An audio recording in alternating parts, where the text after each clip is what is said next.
সম্মানিত ভিউয়ার্স, আসসালামু আলাইকুম ওয়া রাহমাতুল্লাহি ওয়া বারাকাতুহু। আশা করি সবাই আল্লাহর অশেষ রহমতে ভালো আছেন, সুস্থ আছেন। এই চ্যানেলে আর একটি নতুন গুরুত্বপূর্ণ ভিডিওতে আপনাদের সবাইকে স্বাগতম। আজকে আলোচনা করব ভুয়া নিয়োগে এমপিও এক মাদ্রাসার 15 শিক্ষকের সনদ যাচাই করবে অধিদপ্তর। বিস্তারিত থাকছে ভিডিওতে। এই ভিডিওটি দেখার আগে যারা এই চ্যানেলে একদম নতুন তারা অবশ্যই চ্যানেলটি সাবস্ক্রাইব করে পাশে থাকা বেল আইকনটি প্রেস করে দিন। আর যারা ইতিমধ্যে সাবস্ক্রাইব করেছেন তাদেরকে জানাই অসংখ্য ধন্যবাদ। ভুয়া নিয়োগে এমপিও এক মাদ্রাসার 15 শিক্ষকের সনদ যাচাই করবে অধিদপ্তর। যশোরের একটি মাদ্রাসার অধ্যক্ষসহ 15 জন শিক্ষক জালিয়াতি করে নিয়োগ নিয়ে চাকরি করেছেন বলে অভিযোগে রয়েছে। এই অভিযোগ খতিয়ে দেখতে সদর উপজেলার মাহিদিয়া সম্মিলনী মহিলা আলিম মাদ্রাসার ওই শিক্ষকদের নিবন্ধন সনদ ও প্রয়োজনীয় কাগজপত্র সহ ডেকেছে মাদ্রাসা শিক্ষা অধিদপ্তরের এমপিও যাচাই কমিটি।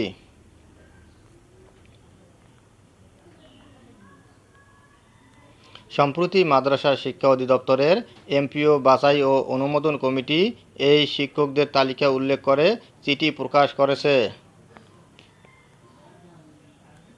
ভুয়া সন্দেহের তালিকায় থাকা শিক্ষকরা হলেন অধ্যক্ষ মোহাম্মদ ফারুক হোসাইন, উপাধ্যক্ষ মোহাম্মদ আবুল মালেক, মোহাম্মদ আমিনুর রহমান, রবিউল ইসলাম, আব্দুল কাইয়ুম, শারমিন আক্তার, মোহাম্মদ মুস্তাক আহমেদ, মোহাম্মদ মাসুম পারভেজ,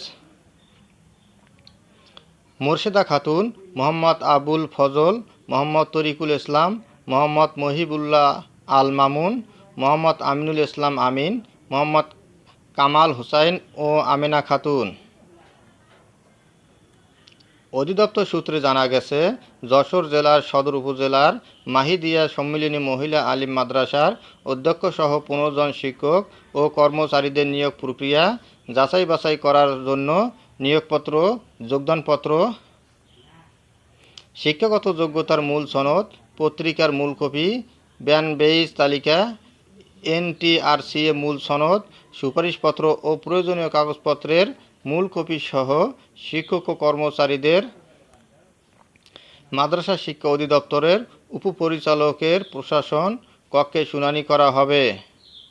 উল্লিখিত শিক্ষক কর্মচারীদের সশরীরে প্রয়োজনীয় ডকুমেন্ট সহ শুনানিতে উপস্থিত হওয়ার জন্য বলা হলো।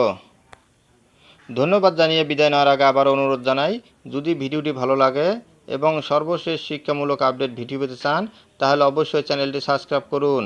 ধন্যবাদ সবাইকে।